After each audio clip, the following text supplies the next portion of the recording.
നമസ്കാരം, വെട്ട ന്യൂസ് ക്യാപ്സൂളിലേക്ക് സ്വാഗതം. എന്റെ ഇഷ്ടങ്ങൾ എന്റെ ഫാമിലിക്ക് അറിയാം. Family wedding centre. സംസ്ഥാന സർക്കാരിന്റെ 4ാം വാർഷികാഘോഷത്തോടനുബന്ധിച്ച് മെയ് 7 മുതൽ 13 വരെ കോട്ടക്കുന്ന് മൈതാനത്ത് നടക്കുന്ന എൻ്റെ കേരളം പ്രദർശന വിപണന മേളയ്ക്ക് മെയ് 7 തുടക്കമാകും.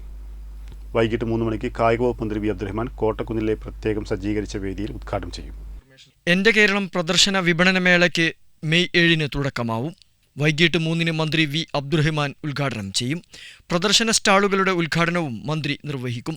പി ഉബൈദുള്ള MLA അധ്യക്ഷത വഹിക്കുന്ന ചടങ്ങിൽ MP-മാർ, MLA-മാർ, രാഷ്ട്രീയ പാർട്ടി പ്രതിനിധികൾ, ഉദ്യോഗസ്ഥർ, പൊതുജനങ്ങൾ തുടങ്ങിയവർ പങ്കെടുക്കും. ഉദ്ഘാടന സമ്മേളനത്തിന് ശേഷം വൈകുന്നേരം 7 ഷഹബാസ് പാടുന്നു എന്ന സംഗീത പരിപാടി നടക്കും. മേളയുടെ 2ാം ദിനമായ മെയ് 8 രാവിലെ 10:30 കുടുംബശ്രീയുടെ വനിതകൾക്കുള്ള ഊർജ്ജ സംരക്ഷണ പരിശീലന പരിപാടി നടക്കും. ഉച്ചയ്ക്ക് 2 മോട്ടോർ വാഹന വകുപ്പിന്റെ റോഡ് സുരക്ഷയും മാറുന്ന നിയമങ്ങളും എന്ന വിഷയത്തിൽ സെമിനാർ നടക്കും. മെയ് 8 വൈകുന്നേരം 7 നാടൻപാട്ട് കലാകാരനായ അതുൽ നറുകരയും സംഘവും നയിക്കുന്ന ഫോക്ലോർ ലൈവും നടക്കും. മേളയ്ക്കുള്ള എല്ലാ ഒരുക്കങ്ങളും പൂർത്തിയായതായി സംഘാടക സമിതി ജനറൽ കൺവീനർ ജില്ലാ കളക്ടർ VR വിനോദ്, ജില്ലാ പോലീസ് മേധാവി R വിശ്വനാഥ്, കൺവീനർ ജില്ലാ ഇൻഫർമേഷൻ ഓഫീസർ K മുഹമ്മദ് തുടങ്ങിയവർ വാർത്താസമ്മേളനത്തിൽ അറിയിച്ചു. വെട്ട ന്യൂസ്, മലപ്പുറം.